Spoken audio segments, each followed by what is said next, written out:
PM Modi और शरद पवार के बीच का मामला कुछ गुरु शिष्य जैसा ही है। ऐसे कई मौके आए जब पवार मोदी सरकार के बचाव में सामने आए और आलोचना कर रही कांग्रेस को लताड़ लगाई। लद्दाख कांग्रेस के साथ राहुल गांधी लगातार नरेंद्र मोदी सरकार पर हमलावर हैं, एक के बाद एक सवाल खड़े कर रहे हैं।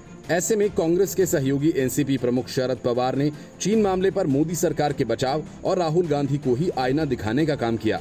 हालांकि चीन ही नहीं बल्कि मोदी सरकार को कांग्रेस जब जब घेरने की कोशिश करती है तो शरद पवार हर बार मोदी के रक्षा कवच बनकर सामने खड़े नजर आते हैं। कांग्रेस नेता राहुल गांधी ने कहा था कि प्रधानमंत्री नरेंद्र मोदी इस बारे में सच बोलें और अपनी जमीन वापस लेने के लिए कार्रवाई करें तो पूरा देश उनके साथ खड़ा होगा। इस पर एनसीपी प्रमुख शरद पवार ने कहा कि हम नहीं भूल सकते कि 1962 में क्या हुआ था। चीन ने हमारी 45,000 स्क्वायर जमीन पर कब्जा कर लिया था। ये जमीन अभी भी चीन के पास है, लेकिन वर्तमान में मुझे नहीं पता कि चीन ने जमीन ली है या नहीं, मगर ये बात करते वक्त हमें इतिहास याद रखना चाहिए। राष्ट्रीय सुरक्षा को लेकर राजनीति नहीं की जानी चाहिए। पवार ने कहा कि ये किसी की नाकामी नहीं है। अगर गश्त करने के दौरान कोई आपके क्षेत्र में आता है तो वे किसी भी समय आ सकता है। हम ये नहीं कह सकते कि दिल्ली में बैठे रक्षा मंत्री की नाकामी है। उन्होंने कहा कि मुझे अभी युद्ध की कोई आशंका नहीं दिखती। चीन ने जाहिर तौर पर हिमाकत तो की है, लेकिन गलवान में भारतीय सेना ने जो भी निर्माण कार्य किया है वो अपनी सीमा में किया। चीन मामले को लेकर पिछले दिनों हुई सर्वदलीय बैठक के दौरान कांग्रेस अध्यक्ष सोनिया गांधी ने कई सवाल उठाए और कहा था कि अब भी देश एलएसी से जुड़े कई मुद्दों पर अंधेरे में है। कांग्रेस नेता राहुल गांधी ने सवाल खड़े किए थे कि सैनिकों को बिना हथियार के किसने भेजा था। इस पर एनसीपी अध्यक्ष शरद पवार ने नसीहत देते हुए कहा कि चीन सीमा पर सैनिक हथियार लेकर गए थे या नहीं, ये अंतर्राष्ट्रीय समझौतों द्वारा तय होता है।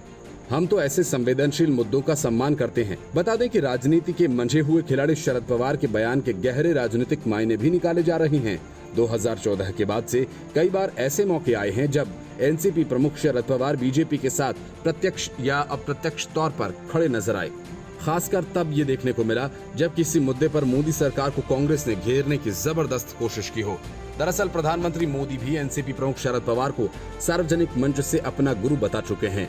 मोदी सरकार में ही शरद पवार पद्म विभूषण से नवाजे गए। शायद यही वजह भी है कि जब भी मोदी किसी मुसीबत में होते हैं, शरद पवार हमेशा उन्हें मदद करने के लिए तैयार रहते हैं। राफेल डील मामले पर उन्होंने मोदी सरकार को क्लीन चिट दी थी तो सीएए पर सरकार के समर्थन में खड़े नजर आए। राफेल डील के मामले पर जब पूरा विपक्ष मोदी सरकार को घेरने में जुटा हुआ था, राहुल गांधी राफेल मामले को लेकर मोदी सरकार पर लगातार हमलावर थे। ऐसे में एनसीपी प्रमुख शरद पवार ने विपक्ष से अलग अपनी राजनीतिक लाइन खींचते हुए मोदी सरकार के लिए रक्षा कवच की भूमिका में वे नजर आए। शरद पवार ने राफेल पर मोदी सरकार को एक तरह से क्लीन चिट देते हुए कहा था कि लोगों को पीएम मोदी की नीयत पर कोई शक नहीं है। उन्होंने कहा था कि राफेल विमान खरीदारी में तकनीकी पहलुओं पर चर्चा करने की विपक्ष की मांग ठीक नहीं है।